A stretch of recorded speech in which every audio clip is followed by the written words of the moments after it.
Hello everyone, last class में आपको ये 5 प्रॉब्लम्स दी गई थी प्रैक्टिस के लिए। तो चलिए सबसे पहले हम इनका सॉल्यूशन करते हैं।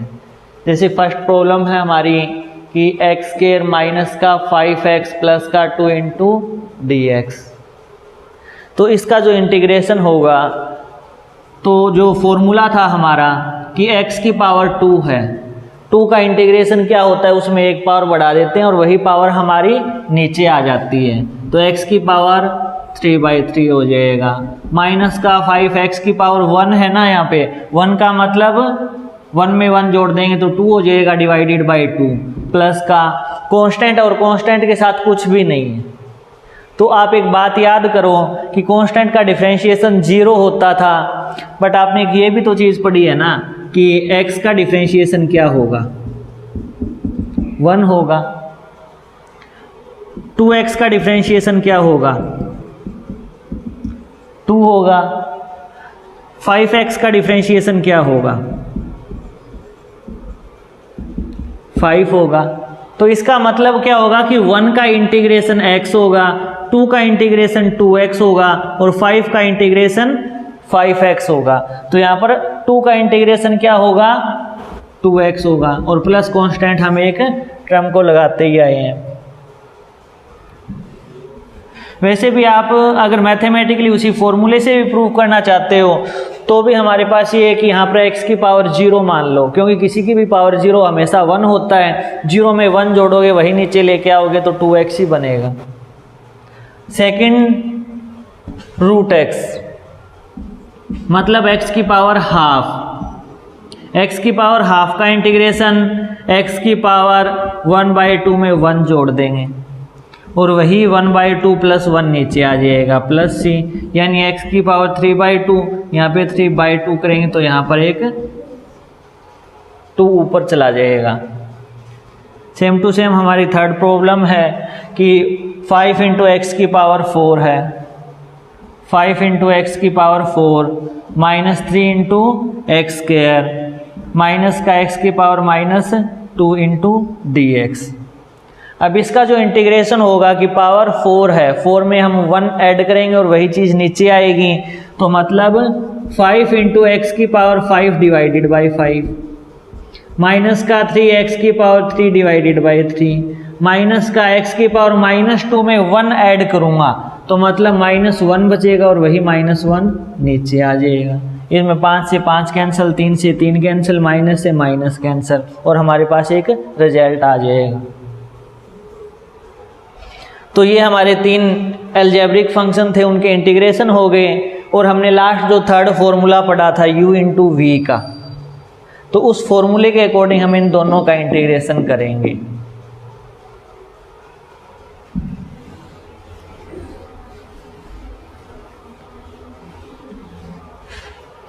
जैसे फोर्थ पार्ट है हमारा x cos x। जिस टाइप से हमने कल x sin x किया था लास्ट क्लास में, वो सेम टू सेम हमारा यहाँ पर है कि u और v मानेंगे। तो पहले अलजेब्रिक आता है, बाद में ट्रिग्नोमेट्रिक आता है आई लेट में। तो पहले हम अलजेब्रिक को u मानेंगे और इसको v मानेंगे।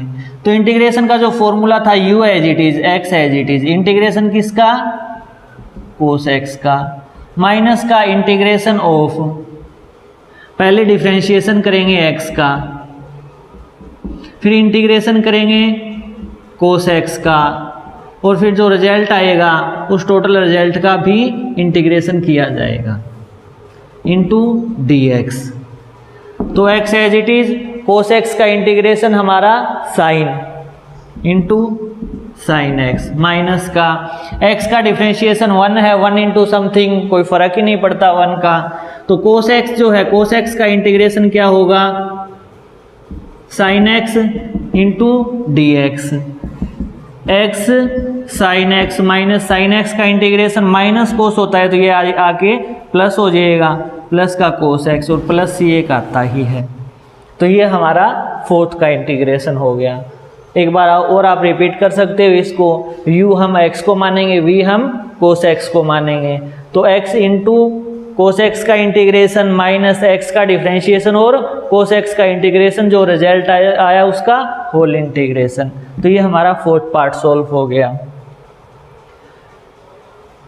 फिफ्थ पार्ट में हमारे पास है x प्लस 1, यानी u की वैल्यू हमारी x प्लस 1 है और v की वैल्यू साइन x है into d x. u as it is, x plus 1 as it is. Sine x का इंटीग्रेशन, साइन x का इंटीग्रेशन क्या होता है, माइनस का cos x, minus integration of differentiation of x plus 1, x plus 1 का differentiation x का 1, 1 का 0, तो 1 हो गया। मैं डायरेक्टली सोल्व कर रहा हूँ क्योंकि हर बार हम करते आ चुके हैं इन चीज़ों को। इंटू साइन x का इंटीग्रेशन जो कि होता है माइनस का cos x into d x. Minus से माइनस कैंसल, ये आ जाएगा माइनस का x plus 1 into cos x plus का कोस का इंटीग्रेशन क्या होता है, साइन x प्लस c।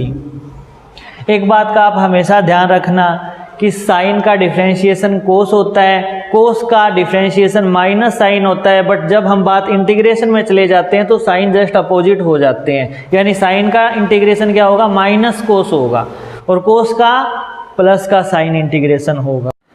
अब बात करते हैं कि डिफरेंशिएशन में तो हमने u इंटू वी के रूल के बाद पढ़ा था कि अगर दो फंक्शन डिवीजन में हो तब उनका कैसे डिफरेंशिएशन करते हैं और एक फॉर्मूला याद रखा था। बट जब बात इंटीग्रेशन की आती है और उसमें हमें कंडीशन मिल जाए कि दो फंक्शन अगर डिवीजन में है यानी u बाई वी की फॉर्म है, जैसे integration of u by v with respect to x, तो इसका रिजल्ट पॉसिबल नहीं है और न हमारे फिजिक्स में कभी ये प्रॉब्लम आएगी और न आपके मैथ में इस टाइप की कोई प्रॉब्लम होगी कि दो फंक्शन डिवीजन में है और आपको उनका इंटीग्रेशन करना पड़े, क्योंकि u बाई वी का इंटीग्रेशन पॉसिबल ही नहीं है। तो हम इस रूल को न पढ़कर नेक्स्ट रूल पे चलते हैं कि सब्स्टिट्यूशन का रूल। जैसे हमने उस टाइम भी बात की थी कि अगर y is equal to x की पावर कोई भी एक अननोन हो सकती है, कोई भी एक कांस्टेंट पावर हो तो उसका डायरेक्ट हम डिफरेंशिएशन कर लेते हैं। बट कई बार हमें सिंपल फंक्शन न मिलकर जैसे 2x प्लस 3 की पावर 4 मिल गया, इस टाइप के इंटीग्रेशन के लिए हम डिफरेंशिएशन के लिए हमने किया था कि पहले पावर आगे फिर पावर से एक कम, वो तो बात हो जाती है कि पावर का हमने डिफरेंशिएशन किया है और फिर मल्टीप्लाई में हम करते थे फंक्शन का डिफरेंशिएशन। बट हमारा यहाँ पर इंटीग्रेशन में डायरेक्टली न होकर सब्स्टिट्यूट करनी पड़ेगी हमें कोई वैल्यू को। जैसे एक एग्जांपल से समझते हैं इस रूल को कि हमें फंक्शन दे दिया कि y is equal to 2x plus 3 की पावर n दे दिया। सेम टू सेम वही एग्जांपल लेके चलते हैं कि ये फंक्शन है, इसका इंटीग्रेशन करो x के रिस्पेक्ट में, यानी integration of y dot dx क्या होगा हमारा, तो इंटीग्रेशन ऑफ 2x प्लस 3 की power n into d x, ये वैल्यू फाइंड करनी है हमें। बट इसका इंटीग्रेशन सिंपल न होकर हम जो फंक्शन है और फंक्शन की पावर है, तो जिस फंक्शन की वैल्यू 2x प्लस 3 है ना, इसको हम एक अननोन अलग वैल्यू पुट करेंगे, यानी इंटीग्रेशन हम x के रिस्पेक्ट में न करके किसी और फॉर्म में लेके जाएंगे। ये फॉर्म बहुत ज़्यादा इम्पोर्टेंट है कन्वर्जन इसका, और फिजिक्स में अप्रोक्सीमेट प्रॉब्लम्स इसी बेस पे होगी। जैसे हमने पुट कर दिया कि 2x प्लस 3 को u पुट कर दिया, ये हमारी इमेजिनेशन है, हमारा मानना है कि हम 2x प्लस 3 को u पुट कर रहे हैं। हम इसका डिफरेंशिएशन करते हैं, 2 तो कांस्टेंट है, x का डिफरेंशिएशन एक पार्शियल डिफरेंशिएशन होता है, उसके अंदर हम डायरेक्टली लिख सकते हैं कि डिफरेंशिएशन ऑफ x हो गया। 3 का डिफरेंशिएशन 0 लिखने की कोई ज़रूरत नहीं है क्योंकि कांस्टेंट टर्म है, उसका डिफरेंशिएशन 0 होता है, और u का डिफरेंशिएशन ऑफ u हो गया। तो dx की वैल्यू कितनी आई, du डिवाइडेड बाई 2i। अब हम ये दोनों की दोनों वैल्यूज़ फॉर्मूले में दोबारा पुट करेंगे। जैसे हमने 2x प्लस 3 को क्या पुट किया था u, तो हम यहाँ पर u पुट कर देंगे। तो हमारा जो फंक्शन था कि y dx is equal to इसकी जगह 2x प्लस 3 की जगह हम u पुट करेंगे u की पावर n इंटू dx की जगह क्या पुट करेंगे du बाई 2 पुट कर दिया। तो हाफ है कांस्टेंट, अब बाहर आ जाएगा u की power n as it is वही फंक्शन हो गया ना x की पावर n का जो हम इंटीग्रेशन करते आए थे कि u की पावर n प्लस 1 हो जाएगा और नीचे n प्लस 1 आ जाएगा और प्लस एक कांस्टेंट लगाते आए ही हैं। तो ये 1/2 n प्लस 1 कांस्टेंट बाहर आ गया और इंटू u की power n plus 1 plus c। तो ये हमारी इंटीग्रेशन की एक वैल्यू आ गई और फाइनली हम क्या करेंगे u को पुट कर देंगे वापस अपनी वही टर्म। तो फाइनल रिजल्ट जो आएगा y डॉट dx का वो आएगा हमारा u की पावर n प्लस 1 है और u हमारा 2x प्लस 3 था, तो 2x प्लस 3 की power n plus 1 divided by 2 into n plus 1, ये हमारा फाइनल रिजल्ट आ गया। तो हमें इस टाइप से करना है। रूल को एक बार और समझा देता हूँ मैं। हमें y एक सिंपल फंक्शन नहीं मिलकर एक कंपोजिट फंक्शन मिलेगा, चाहे वह साइन की फॉर्म में मिल सकता है, जैसे साइन x नहीं मिलके साइन x का स्क्वायर मिल जाएगा। इस टाइप से सिंपल x नहीं मिलके x के साथ या तो पावर होगी या फिर कोई एडिशन सब्सट्रैक्शन वगैरह इस टाइप की फॉर्म होगी। उस समय हमें क्या करना है, जो हमें कॉम्प्लिकेटेड टर्म दिखाई दे उसी को ही हम कोई u t x की जो टर्म है किसी और में कन्वर्ट कर लेंगे, जैसे हमने यहाँ पर u में कन्वर्ट कर लिया। अब हम क्या करेंगे, इसका पार्शियल डिफरेंशिएशन करेंगे। 2 तो कांस्टेंट है, x का डिफरेंशिएशन dx हो गया, 3 कांस्टेंट था तो 0 हो गया, u का डिफरेंशिएशन du हो गया, डिफरेंशिएशन ऑफ u। हमने dx की वैल्यू निकाल ली du बाई 2। अब इस टर्म की वैल्यू u की फॉर्म में पुट कर देंगे और dx की वैल्यू यहाँ से du की फॉर्म में पुट कर देंगे, तो हमारे पास एक नया फंक्शन इस टाइप से बन गया। और फिर हमने इसका वापस से इंटीग्रेशन किया, वही नॉर्मल एक फॉर्मूला लगाकर, और लास्ट में u की वैल्यू वापस पुट कर दी। तो इस टाइप से हमें ये रूल समझना है।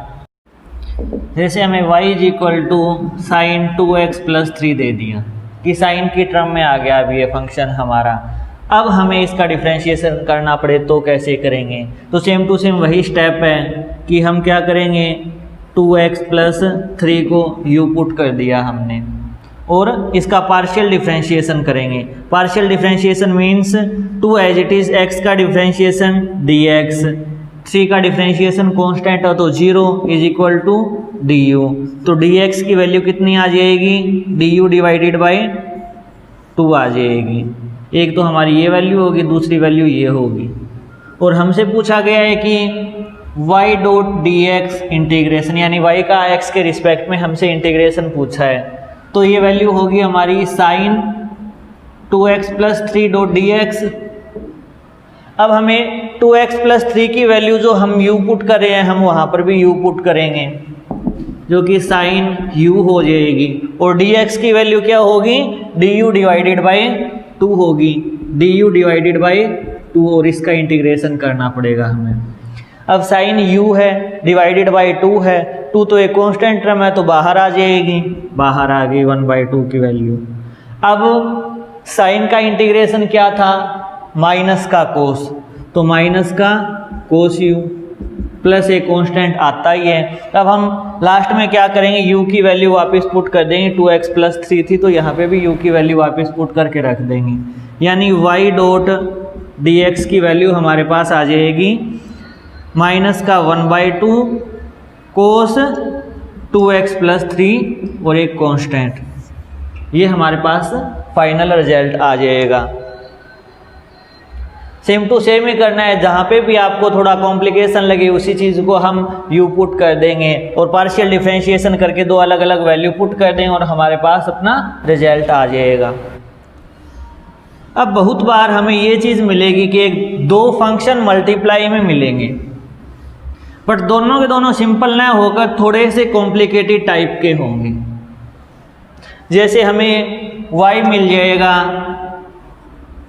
x² माइनस 1 इंटू x, इसका इंटीग्रेशन करना पड़ जाएगा कि y is equal to root of x² minus 1 into x हो गया। अब ये एक सिंपल फंक्शन तो नहीं है ना, यानी नए सिंपल ट्रिग्नोमेट्रिक फंक्शन है, नए सिंपल अलजेब्रिक फंक्शन है, तो हम यहाँ पर डायरेक्टली u इंटू वी को फॉलो नहीं करेंगे। जब भी इस टाइप की हमें कंडीशन मिले कि दो फंक्शन u इंटू वी की फॉर्म में हो, एक स्पेशल नोट बना के ये बात आप लिख सकते हो कि इंटीग्रेशन करना पड़ेगा हमें u इंटू वी की फॉर्म हो dx।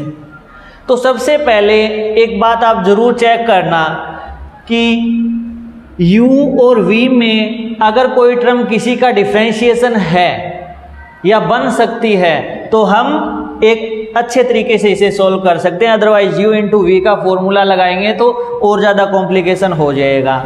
यानी सपोज करो कि इन दो टर्म में एक टर्म जैसे u ही मान लो कि u का डिफरेंशिएशन v है, यानी v क्या है, u का डिफरेंशिएशन है या फिर कांस्टेंट से मल्टीप्लाई डिवाइड करने के बाद बन सकता है, तो उस केस में हम क्या करेंगे, इसी u को टी पुट कर लेंगे या फिर कोई और अनदर क्वांटिटी के रूप में यहाँ पर लिख देंगे।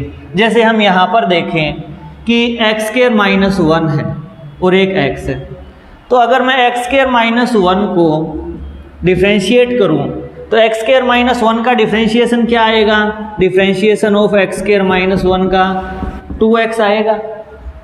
यानी इसको अगर मैं 2 से मल्टीप्लाई करूँ और 2 से डिवाइड करूँ तो इसका डिफ्रेंशिएशन मुझे आगे मिल रहा है ना, तो हमारे लिए बहुत ज़्यादा आसान हो जाता है इंटीग्रेशन करना। यानी इसमें मैं पुट जो करूँगा वैल्यू कि put x square minus 1 is equal to t put कर दिया, तो 2x डॉट डी एक्स किसके बराबर होगा, dt के बराबर होगा। एक बात ये भी समझने लायक है कि एक्स स्क्वायर पावर का डिफरेंशिएशन क्या होगा, 2 आगे आगे पावर 2 माइनस 1 रहेगी, फिर x का पार्शियल डिफरेंशिएशन dx। जैसे x को हम सिंपल dx लिखते हैं, यहाँ पावर है तो पहले पावर का हो जाएगा और फिर x का हो जाएगा। -1 तो डिफरेंशिएशन 0 ही है और t का डिफरेंशिएशन dt है, तो x डॉट dx किसके बराबर आ जाएगा, dt डिवाइडेड बाई 2 के बराबर आ जाएगा। और हमसे क्या पूछा गया है, integration of y dot D x बताओ, यानी integration of x square minus 1 into x D x की वैल्यू बतानी है हमें।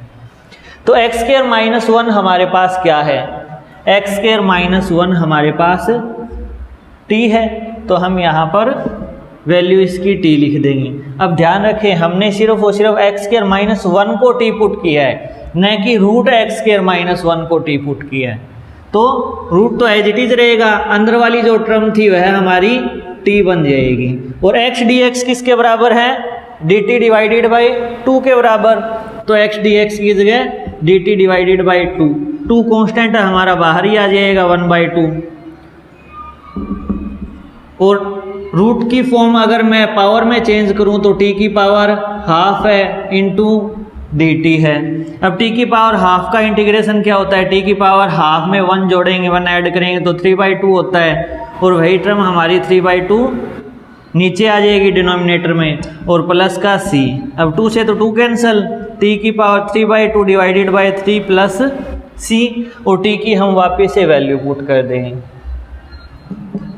t की वैल्यू आ जाएगी एक्स स्क्वायर माइनस 1 की power 3/2 divided by 3 plus c। आप u इंटू वी की फॉर्म में भी सॉल्व करके यही सेम रिजल्ट फाइंड कर सकते हो। बहुत इम्पोर्टेंट मान सकते हो आप इस बात को। तो एक बार फिर से रिवाइज कर लो इस बात को कि हमें एक फंक्शन दिया होगा जो कि 2 फंक्शन की मल्टीप्लाई में होगा, और जब भी 2 फंक्शन मल्टीप्लाई में हो और हमें इंटीग्रेशन करना पड़े तो उसमें सबसे पहले एक चीज़ देखें कि कोई एक फंक्शन दूसरे का डिफरेंशिएशन है या बनाया जा सकता है क्या, इजी तरीके से बनाया जा सकता है। मतलब सिर्फ अगर कांस्टेंट से मल्टीप्लाई या फिर डिवाइड करके बना सकते हैं तो बनाना है, अदरवाइज ज़्यादा पंगे नहीं लेना है, क्वेश्चन हमारा और ज़्यादा कॉम्प्लिकेटेड हो जाएगा। यानी 2 फंक्शन होंगे, उसमें से एक फंक्शन दूसरे का डिफरेंशिएशन अगर हमें मिले तो बहुत ज़्यादा इजी तरीके से हम इसको सोल्व कर सकते हैं विदाउट u इंटू वी की हेल्प से। तो वो हमारा ये फंक्शन हमने टी पुट करके देखा तो आराम से x dx हमारा क्या बन गया, dt/2 बन गया, और हमने वैल्यू पुट की और हमारे पास एक सिंपल फॉर्म में आंसर आ गया। अब बात करते हैं पहले वाली बात की। एक शॉर्ट ट्रिक बताना चाहूँगा मैं, जो कि सिर्फ अगर लीनियर फंक्शन हो तभी अप्लीकेबल है, और मोस्ट ऑफ दी टाइम हमें सिर्फ लीनियर फंक्शन ही मिलेगा फिजिक्स के अंदर। एक दो एक्सेप्शंस जरूर होते हैं, अदरवाइज आपको एक लीनियर फंक्शन ही मिलेगा और हम इजी तरीके से उसको सोल्व कर सकते हैं। जैसे रूल ऑफ सब्स्टिट्यूशन में हमने पढ़ा था y is equal to sine 2x plus 3 पढ़ा था हमने, कि इसका हमें इंटीग्रेशन करना है x के रिस्पेक्ट में, यानी वैल्यू देखनी है y dx is equal to integration of sine 2x plus 3 into dx। और ये वैल्यू क्या है हमारी, पावर 1 की वैल्यू है ना। जब भी पावर 1 की वैल्यू मिले तो टी यू की फॉर्म में जाने की ज़रूरत नहीं है, हम डायरेक्टली भी सोल्व कर सकते हैं। डायरेक्टली सोल्व करने का मतलब यहाँ पर और किसी की तो कोई पावर है ही नहीं, तो हम क्या करेंगे, साइन का इंटीग्रेशन। साइन का इंटीग्रेशन क्या होता है, डायरेक्ट साइन का इंटीग्रेशन करो आप। डायरेक्ट साइन का इंटीग्रेशन हो गया, माइनस का कोस। एंगल को हम उस टाइम भी नहीं छेड़ते थे डिफरेंशिएशन में, अब भी नहीं छेड़ेंगे। और फिर हम क्या करते थे डिफरेंशिएशन के अंदर, कि फंक्शन का तो हम डिफरेंशिएशन कर देते थे, मल्टीप्लाई में जाकर एंगल का डिफरेंशिएशन करते थे। अब सिर्फ बात इतनी सी है कि हम इस एंगल का डिफरेंशिएशन मल्टीप्लाई में न करके डिवाइड में करेंगे, यानी 2x प्लस 3 का डिफरेंशिएशन कितना होगा, 2 प्लस c। वही सेम आंसर है जो हमने पहले निकाला था। अगर सिंपल फॉर्म में कहूँ कि y इज इक्वल टू कोई भी एक फंक्शन, जैसे मैं साइन ही मान रहा हूँ, साइन दे दिया, और अंदर एक और इक्वेशन टाइप हमें एक और फंक्शन दे दिया कि f(x) है। इसका जब मैं इंटीग्रेशन करूँगा, integration of y dot dx क्या होगा, तो आप सिंपल इंटीग्रेशन कर दो साइन का। पहले हमने साइन का इंटीग्रेशन कर दिया, एंगल को यही मानो कि सिंपल x ही है, x मान के ही आपको इसका इंटीग्रेशन करना है, और डिवाइड में क्या करना है, डिफरेंशिएशन कर देना है एंगल का, और प्लस c, यही हमारा सिंपल रिजल्ट हो जाएगा। और हमें बहुत ज़्यादा मतलब कि कॉम्प्लिकेशन तो मिलेगा नहीं हमारी डेरिवेशन में, क्योंकि अगर मैथ्स की स्टडी कर रहे होते तो यहाँ पर आपको पावर 2 पावर 3 मिलती, तो और ज़्यादा ये स्टडी हमारी कॉम्प्लिकेटेड होती। बट फिजिक्स में हमें सिंपल एक रिलेशन मिलेगी, अगर साइन कोस मिल भी गया और एंगल चेंज मिला तो हमें एक सिंपल फॉर्मेट मिलेगी, तो वो कर देंगे। अगर हमें लीनियर फंक्शन या फिर अलजेब्रिक फंक्शन की बात करूँ कि इंटीग्रेशन हमें रूट में मिल जाएगा कि 5x की पावर 2 माइनस 2x प्लस 1 मिल गया, और दूसरा इसका 10x माइनस 2, 2 हमें मिल जाएंगे इस टाइप से। अगर दो बड़े बड़े फंक्शन मल्टीप्लाई में मिल रहे हैं तो हमारे लेवल तक ये बात ज़रूर याद रखना कि कोई एक चीज़ दूसरे का डिफरेंशिएशन ज़रूर होगी। जैसे ये क्या है, अंदर वाले का डिफरेंशिएशन है, जो चीज़ जिसका डिफरेंशिएशन है तो इसको हम टी पुट कर देंगे, यू पुट कर देंगे और आसानी से सोल्व कर लेंगे। यानी याद रखने लायक बात, सबसे पहले तो हमने समझा दी बातें कि हमें टी कैसे पुट करना है। जो आपको कॉम्प्लिकेशन लगे वहाँ पर सबसे पहले उसी को ही ट्राई करके देखना कि टी पुट करने के बाद बात बन रही है क्या नहीं। 99% बनी जाएगी वो बात। और अगर सिंपल इस टाइप की फॉर्मेट आए, एंगल के अंदर आपका डिग्री में ना होकर सिंपल 1 पावर मिले, तो एक शॉर्ट ट्रिक तरीका यही है कि साइन का इंटीग्रेशन कोस होता है, एंगल कभी चेंज होते ही नहीं है, और एंगल का डिफरेंशिएशन नीचे ले जाके कर देना, आंसर हमारा गारंटीड राइट ही आएगा 100%। दूसरा, हमें दो बड़े बड़े फंक्शन मल्टीप्लाई में मिल सकते हैं। जब भी मल्टीप्लाई का केस होगा तो एक बार ये ज़रूर चेक करना रफ वर्क के अंदर कि कोई एक चीज़ दूसरे का डिफरेंशिएशन पड़ी है क्या। जैसे ये चीज़ इसका ये है ना, इसका डिफरेंशिएशन है, तो हम इसको टी पुट करके आसानी से सोल्व कर लेंगे। तो ये हमारा रूल था, रूल्स ऑफ सब्स्टिट्यूशन। अब बात आगे करेंगे, जैसे वहाँ पर हमने फॉर्मूले पढ़े हैं तो यहाँ पर भी हमने बेसिक फॉर्मूले पढ़ लिए इंटीग्रेशन के, फिर डिफरेंशिएशन के कुछ रूल पढ़े तो हमने यहाँ पर भी हमारे रूल कंप्लीट कर लिए। अब रूल्स के बाद डिफरेंशिएशन में हमने पढ़ा था कि कहाँ कहाँ इनकी एप्लीकेशंस हैं। जैसे स्लोप निकालें, मैक्सिमम मिनिमम की वैल्यू निकालें, तो हमें डिफरेंशिएशन का यूज़ होता है। करते हैं कि इंटीग्रेशन का यूज़ फिजिक्स में कहाँ कहाँ होता है। तो इंटीग्रेशन का यूज़ जो फिजिक्स में होगा वो लिमिट के साथ होगा, यानी यहाँ से लेकर हमें यहाँ तक जाना पड़ेगा, उसका हमें इंटीग्रेशन करना पड़ेगा और वो हमें रिजल्ट्स मिलेंगे। तो सबसे पहले हम लिमिट को ही समझ लेते हैं कि लिमिट है क्या। जैसे हमें इंटीग्रेशन किसी एक फंक्शन का, y एक x का फंक्शन है और हमें इसका इंटीग्रेशन करना है x के रिस्पेक्ट में, तो हम लिखते थे integration of function with respect to x। अब हम डेफिनेट इंटीग्रेशन में ये करेंगे कि हम एक लिमिट डिफाइन कर देंगे कि हम यहाँ से लेकर यहाँ तक लिमिट लगाना चाहते हैं। जैसे लोअर लिमिट से लेकर एक अपर लिमिट हमारी डिसाइडेड होगी कि इसकी वैल्यूज़ क्या होगी। डायरेक्ट तो समझ में थोड़ा तकलीफ़ हो रही होगी, एक एग्जांपल से ही समझते हैं। जैसे हम करते आए हैं कि y दे दिया हमें 2x + 4 का एक फंक्शन और हमें कह दिया कि हमें इंटीग्रेशन फाइंड आउट करना है। जैसे ये मैं अगर कर्व बनाऊं तो एक ग्राफ के अंदर इस टाइप से कर्व बनेगी, इसका कांस्टेंट तो 4 है, 4 से स्टार्ट होगा। ये चीज़ें आप मैथ्स के स्टूडेंट हो तो मैथ्स में समझ लोगे, अदरवाइज 2 पॉइंट फॉर्म टेबल की फॉर्म में हम इसकी एक इक्वेशन बनाएंगे तो डायरेक्टली इस टाइप से आ जाएगी। यहाँ पर tan थीटा की वैल्यू 2 होती है, स्लोप हमारा 2 होता है और हमें इसका इंटीग्रेशन पूछ लिया जाएगा कि लोअर लिमिट से अपर लिमिट क्या होगी। जैसे लोअर लिमिट में 1 से 3 डिफाइन कर देता हूँ कि 1 से लेकर 3 के अंदर हमारा फंक्शन की वैल्यू क्या होगी। भाई इतना एरिया हमें देता है 1 से लेकर 3 को, तो इस टाइप की हमें एप्लीकेशंस यूज़ होंगी। तो y का हमें इंटीग्रेशन करना है, लिमिट कहाँ से है, x 0 से 1 है, या फिर इस केस में बात करें तो 1 से 3 कोई भी लिमिट हो सकती है कि लोअर लिमिट से अपर लिमिट तक हमें इंटीग्रेशन करना पड़ेगा। तो इसमें y डॉट dx मतलब 2x + 4 डॉट dx और लिमिट हमारी 1 से लेकर 3 है, इसकी वैल्यू पता करनी है। तो 2x का इंटीग्रेशन क्या होगा, 2x⁴ डिवाइडेड बाई 2 + 4 × x, और हम हमेशा कांस्टेंट लगाते आए थे ना, वो कांस्टेंट हम अब नहीं लगाएंगे डेफिनेट इंटीग्रेशन में। जब भी हमें लिमिट गिवन होगी तो कांस्टेंट की कोई ज़रूरत नहीं पड़ती। क्यों नहीं पड़ती, कांस्टेंट अपने आप कैंसिल हो जाता है। जैसे मैं एक बार लगा के ही दिखा देता हूँ, एक तसल्ली हो जाएगी, आपको ये नहीं लगेगा कि हम हर चीज़ रट रहे हैं। अब कुछ चीज़ें हैं, रूल्स हैं जो कि मैथ्स के अंदर भी आपको डायरेक्ट बताए जाएंगे, आपको याद ही रखने हैं, तो हम भी यहाँ पर कर रहे हैं, तो उनको रटने के अलावा हमारे पास कोई काम नहीं है। लेकिन जितनी चीज़ हम हो सके उतनी चीज़ समझते ही चलेंगे कि लिमिट 1 से 3 है, 1 से 3 लगा दी। अब लिमिट पुट करने का एक रूल होता है। लिमिट पुट मतलब लोअर से अपर हमने लिमिट लगा दी, बिल्कुल आसान है। एक फंक्शन था उसका इंटीग्रेशन कर दिया और लिमिट हमने पुट कर दी। अब हम सबसे पहले पुट करेंगे अपर लिमिट को।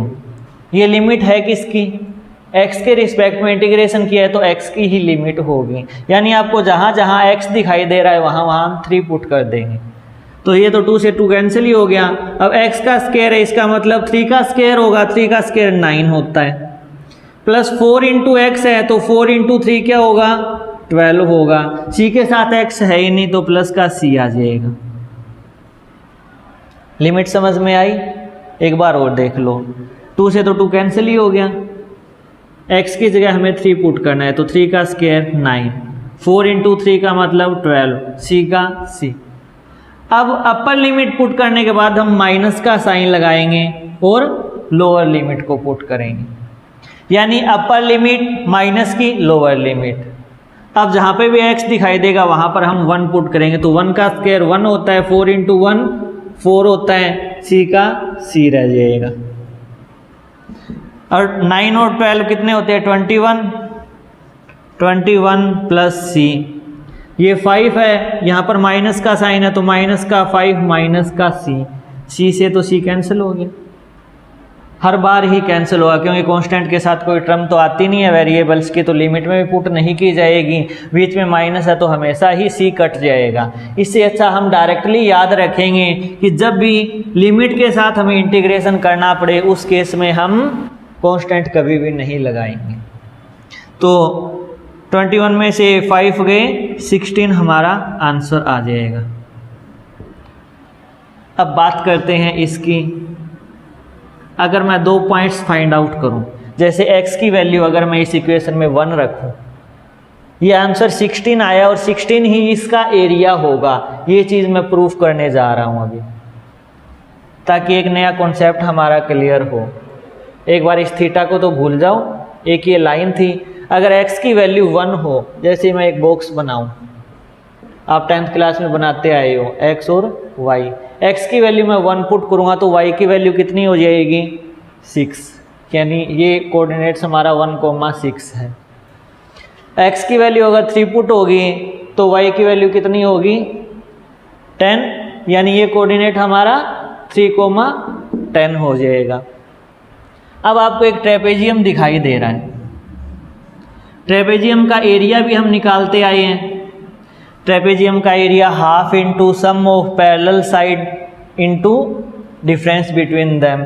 अदरवाइज हम ऐसे भी निकाल सकते हैं, जैसे ये 6 है और ये 10 है, तो ये गैप कितना बच गया 4 बच गया, और ये 6 बच गया, और ये गैप हमारा 2 बच गया।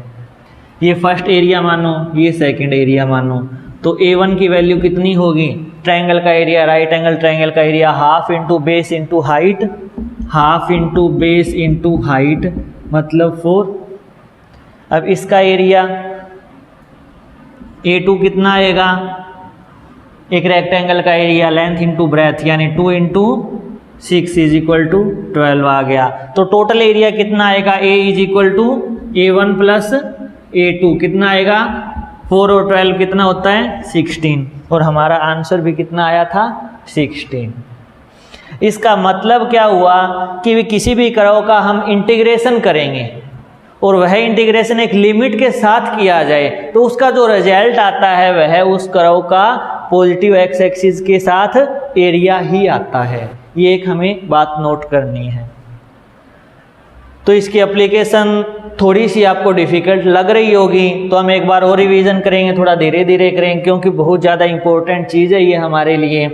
12th की बहुत सारी डेरिवेशन इसी बेस पे है, डेफिनेट इंटीग्रेशन के बेस पे। हम एक छोटा सा पार्ट मान के स्टडी करेंगे, फिर एक लिमिट के साथ इंटीग्रेशन करेंगे, और लिमिट किस टाइप से पुट करनी होती है, उसका मतलब क्या होता है। और बहुत बार 11th की फिजिक्स में भी हम बहुत बार ये बात कहेंगे कि एक ग्राफ होगा, उस ग्राफ के अंदर जो एरिया आएगा वह एरिया इंटीग्रेशन से भी आ सकता है। इंटीग्रेशन का यूज़ मतलब इसके अंदर हमने एरिया निकाल लिया, तो ये भी बात हम याद रखेंगे।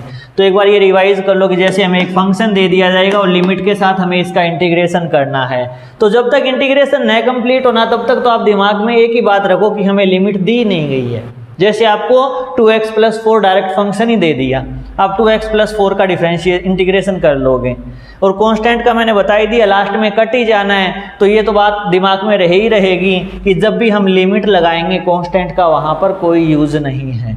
तो हम क्या करेंगे, कांस्टेंट लगाओ चाहे ना लगाओ, कटना तो है, ये सुविधा है आपकी, तो हम इसका डायरेक्टली इंटीग्रेशन कर लेंगे। इंटीग्रेशन में हमने लिमिट साथ की साथ चिपका दी। अब इसके बाद लिमिट का रोल आना स्टार्ट होता है। हम सबसे पहले अपर लिमिट पुट करेंगे, कर दी, फिर लोअर लिमिट पुट करेंगे, माइनस का साइन लगा के कर दी, और हमने लास्ट में रिजल्ट निकाल लिया। तो हमारा फर्स्ट यूज भी हो गया और हमने डेफिनेट इंटीग्रेशन भी समझ लिया।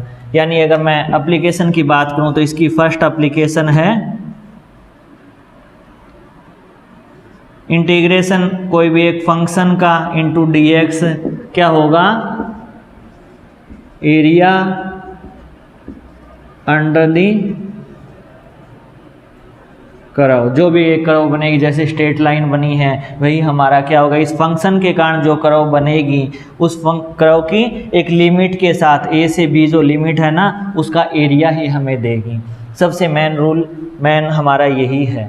जैसे उसके अंदर हम डिफरेंशिएशन से स्लोप फाइंड आउट करते थे, तो इंटीग्रेशन से हमें एरिया मिल जाएगा। और सेकंड इसका यूज जो है अभी हमारे नेक्स्ट चैप्टर में ही आ जाएगा, इंटीग्रेशन का यूज। हम लोगों ने ये पढ़ा था कि हमें x की relation x as a function of time दे दिया। x एक डिस्प्लेसमेंट है, t टाइम है। यानी यहाँ पर मैं डिफाइन कर ही देता हूँ, x का मतलब डिस्प्लेसमेंट, टी का मतलब टाइम हो गया। तो वेलोसिटी क्या होगी, डिफरेंशिएशन ऑफ एक्स होगी, यानी एफ डैश टी हमारा क्या हो जाएगा, वेलोसिटी हो जाएगी। एक्सेलेरेशन क्या होगा, differentiation of velocity with respect to time, यानी डबल डेरिवेटिव ऑफ टाइम के फंक्शन का, वो हमारा एक्सेलेरेशन हो जाएगा। अब बात करेंगे इंटीग्रेशन का यूज़ कहाँ आएगा। हमें वेलोसिटी की इक्वेशन दे दी डायरेक्टली और हमें पूछ लिया जाएगा डिस्प्लेसमेंट क्या होगी। अभी तक तो हमने डिफरेंशिएशन के अंदर डिस्प्लेसमेंट से वेलोसिटी और वेलोसिटी से एक्सेलेरेशन में जाना सीखा था, बट एक्सेलेरेशन से वेलोसिटी और वेलोसिटी से डिस्प्लेसमेंट में आना हमने नहीं सीखा। तो जैसे x का डिस्प्लेसमेंट का डिफरेंशिएशन वेलोसिटी है, तो इन्वर्स ऑपरेशन की जो डेफिनेशन होती है उसके अकॉर्डिंग तो यही हुआ ना कि वेलोसिटी का इंटीग्रेशन क्या होगा, डिस्प्लेसमेंट होगा। एक्सेलेरेशन है तो एक्सेलेरेशन का इंटीग्रेशन क्या होगा, वेलोसिटी होगा। तो जैसे एक एग्जांपल की बात करें, डिस्प्लेसमेंट हमारी 2t square minus T plus 4 है, एक कांस्टेंट है, इसको साथ ही लेके चलते हैं। तो वेलोसिटी क्या होगी, dx upon dt 4t minus 1 होगा, 4t माइनस 1 ले लिया। अगर मैं इसका इंटीग्रेशन करूं, यानी अगर मैं कहूं इंटीग्रेशन ऑफ 4t, यानी इंटीग्रेशन वेलोसिटी का क्या होगा, डिस्प्लेसमेंट ही आना चाहिए। तो इंटीग्रेशन ऑफ 4t माइनस 1 और t के रिस्पेक्ट में करेंगे तो जो हमें वैल्यू मिलेगी वो देखेंगे कि 4t की पावर 2 हो जाएगी, डिवाइडेड बाई 2 आ जाएगा, क्योंकि पावर 1 इंक्रीज डिवाइडेड बाई वही पावर। माइनस का कांस्टेंट है तो बाहर आ जाएगा, और कांस्टेंट के साथ कुछ नहीं होता तो उसका इंटीग्रेशन t आता है, तो 1 इंटू टी का मतलब t ही हो गया, और प्लस एक कांस्टेंट यहाँ पर 4 है। अभी हमें कंडीशन वगैरह नहीं दी है तो हम कांस्टेंट नहीं निकाल सकते, अदरवाइज कंडीशन हमारे पास गिवन होती है कि इतने टाइम पे वेलोसिटी इतनी है, या इतने टाइम पे वह ओरिजिन पे था, इस टाइम वह एक्स इतने पे था, तो हम वैल्यू पुट करके आराम से कांस्टेंट की वैल्यू निकाल लेंगे।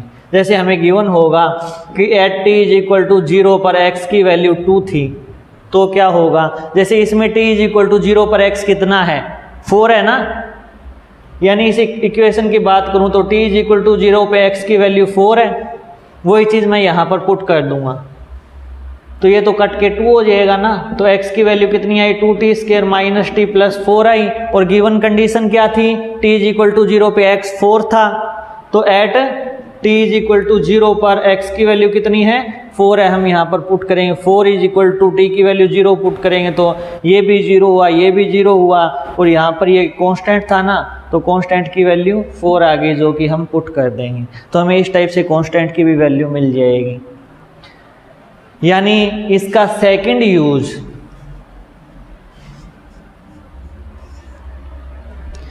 यूज ये है कि integration of velocity with respect to time क्या होगा, डिस्प्लेसमेंट होगा। हमें लिमिट भी दी जा सकती है इसमें। Integration of acceleration with respect to time क्या होगा, लिमिट के अकॉर्डिंग लगाएंगे तो चेंज इन वेलोसिटी ही आएगा, डेल्टा वी आ जाएगा हमारे पास। ये सारी की सारी बातें हम बड़े बड़े एग्जाम्पल लेके नेक्स्ट चैप्टर में फिजिक्स में स्टार्ट भी कर देंगे, तो हमें ये दोनों यूज इसके याद रखने हैं।